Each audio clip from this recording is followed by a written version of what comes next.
Hey, what's up everyone? It's David here. I got the SkyQ here, and this is an end of year video on the SkyQ. It's been 5 years sitting in my sitting underneath my TV, and yeah, obviously 5 years seems such long ago, but it only feels like yesterday for me. And I had the SkyQ from like day one, and it was released with Q001 software, and we're now at Q180 as of 2021. That doesn't mean that there's been 179 software releases since then. I don't know how they do their numbering, but it normally skips 10. So the early years, we can say them now because it's been years and not months. It was, like I said, at the low numbers of 003 and 004. But then it went to Q10, Q20, Q30, Q40. So, you know, relatively, there has been 18 software releases in the time of the 5 years, which, you know, that means about 3 to 4 a year.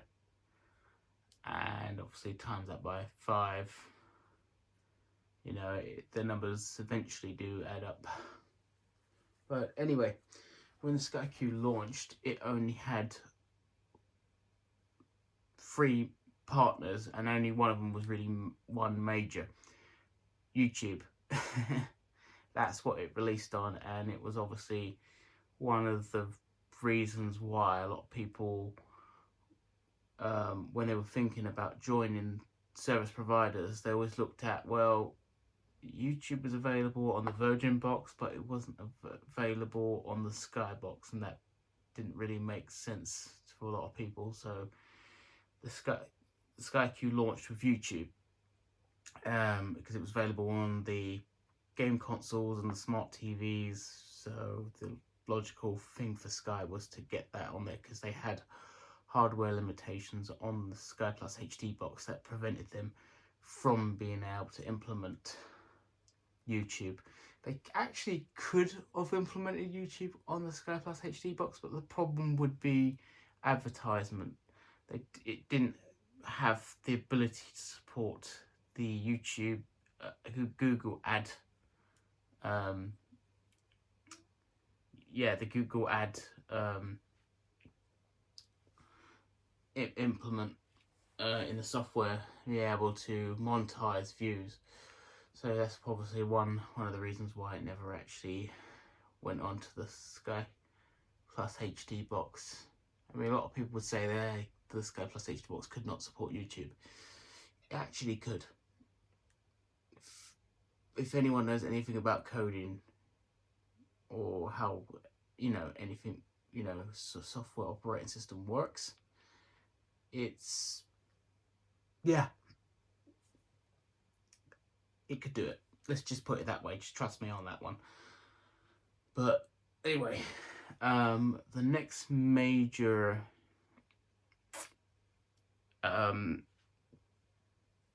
partner for Sky was actually Netflix. That was something that I noticed in the operating software of, I think it was Q130. They implemented Play Ready content that was a piece of software designed by Microsoft that was implemented on boxes to allow third-party apps to work, and Netflix was one of the third-party apps that would use it to support. And that was before Netflix and Sky announced a partnership. And I picked that up on the thing, so that obviously gave me the clue that Netflix was coming. Of course, I did get a lot of backlash from some people and Sky engineers saying it will never happen. Well, it did happen, and 3 years later, still right. And then the next one was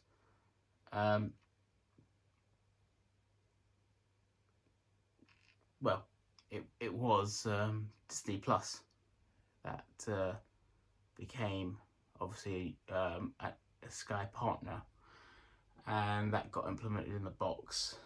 So if we go to apps here, you know, it's, where is it here? We go entertainment, Disney Plus. Now, one of the drawbacks with the SkyQ, if you had it from day one like I did, is that even though it was 4K, it didn't support UHD, which was obviously a drawback. But Disney Plus went as far as not supporting 4K through the SkyQ box on the older SkyQ, because it didn't have the implementation of HDR, as HDR and 4K come hand in hand with the Disney Plus app, so they restricted it to just full HD, unfortunately. So that meant you had to upgrade to the version 3 box, which did have the HDR implemented in the box. So, I mean, it's Sky's fault really, because it came out in 2016 and the Xbox One S came out in 2016, and that supported HDR, and HDR was a thing in TVs as well during that period of time. So, you know, Sky's got to put their hands up and say, basically, we messed up, we should have put the HDR in our boxes, the support anyway, from day one. So that was one of the reasons why it took forever for Sky to launch HDR in their on their boxes, because the first generation boxes did not support HDR. So they had to basically put enough out and circulate with their customers before it made financial sense to release HDR across their network. So yeah, basically, so anyone that didn't, then they announced that you may not have a box that supports HDR. Check your version number. If your version number does not is not one of the boxes that are supported, you will have to upgrade, and the upgrade was 50 quid to Sky customers, which was annoying, but you know, hey ho. And then the next, obviously, partner was Prime Video with Sky, and that got added.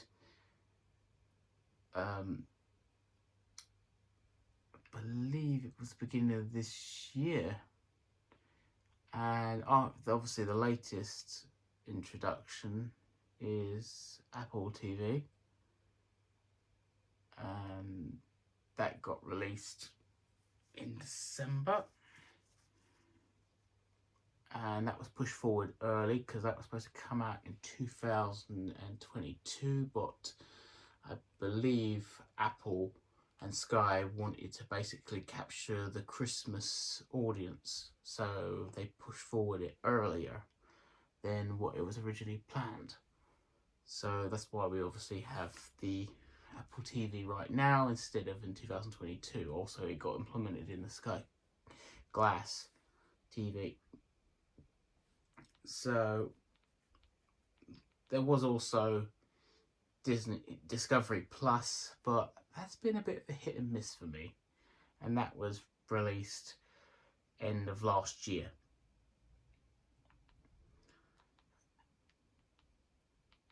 Peacock TV obviously got added, but that wasn't really as an app, that was more on their catch-up library, and that was made possible because of Sky's owners, who are NBC Comcast, so Universal. So that was basically like, you know, share the library with their overseas assets. And of course it was no extra cost because it didn't cost them anything to do. So, and the thing is about having extra add-on packs. If people don't take them on, they become pointless. So it was in Sky's best interest in order to launch Peacock as a non-extra extra cost service to the box. Obviously, BBC iPlayer was added to the box, but it was always on there, but except it didn't have the didn't have a standalone app for some reason. The BBC wanted a standalone app on their box. ITV and All 4 haven't, and My 5 have not gone down that route yet, but it might be a possibility in the future. The next evolution for the SkyQ box is BritBox, which is BBC and ITV, and obviously and Channel 4, creating the largest UK catch-up service. So that's something that's going to eventually be on the SkyQ. Don't have a date as such at the moment, but obviously it is in the pipeline. 4K UHD minis are still being planned. When the release date for those, we don't know, and those were basically Sky, when they did a hardware revise on the main box, they changed the Ethernet port from a 100 megabyte Ethernet port to a 1 gigabit Ethernet port, and that allowed greater bandwidths. As the SkyQ takes its television from the dish itself, converts it into a streaming service to the minis, because they stream from the main box to the thingy, from the main box to obviously the mini. So it's basically a hybrid. It uses satellite signal and then converts it to a stream service like you have on your that you get from your internet, like Netflix and things like that, and now TV sort of thing. But what's cool about the SkyQ is it gives you the reliability of satellite, and because it's internal streaming, you get a very stable, strong connection to your television, to your other devices in the house, iPads and other things. Obviously, your best bet is to use a network cable and have it all networked. It's really not a good idea for wireless streaming, and that's why one of the reasons why I'm not too keen on the Sky Glass, because they're basically saying you can bin your box, you can bin your everything, and you just have your TV on the wall, and all you need is the mains power. You don't need any cables whatsoever. It doesn't really work. So it's not the sort of thing I would go down to replace. I'd rather hold on to a Sky Plus HD box than get rid of my Sky Plus HD box and get a Sky Glass. That's how much I would not want to go down that road of leaving my standalone box. They've got additional boxes to get Sky TV around your house to other TV, so you don't have like Sky Glass TVs throughout the whole house. You just basically have one TV, say in your living room or your bedroom, depending on where you want to put it, and then you have these Sky minis, what they're actually called Sky Pucks. Don't ask me why they're called Sky Pucks, but they support terrestrial TV input for whatever reason, I don't know why, and they also support 4K, so they're the full UHD boxes. And that's something that hasn't, like I said, hasn't been released yet for the SkyQ.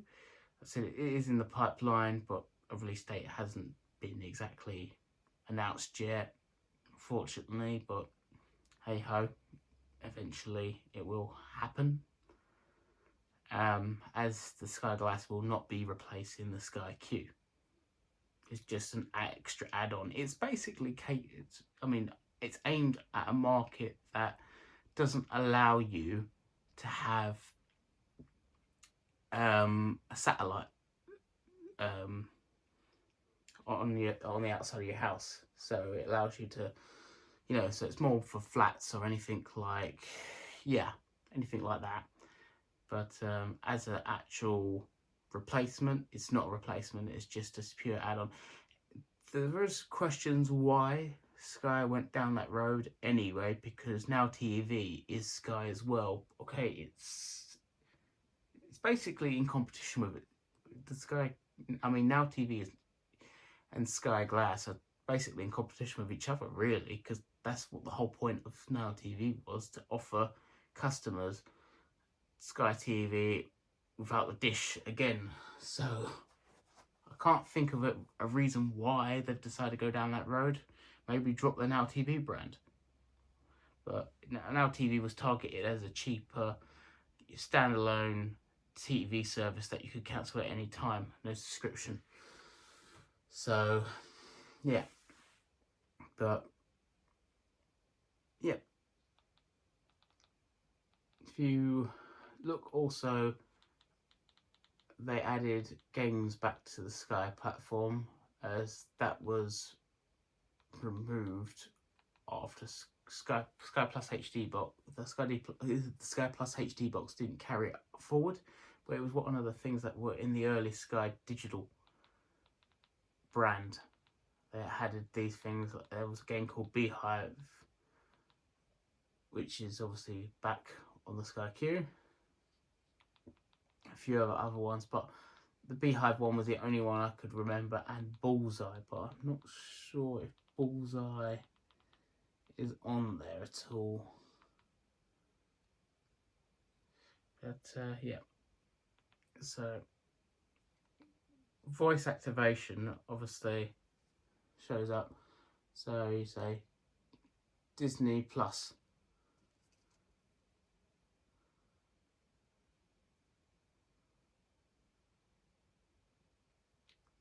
That comes up.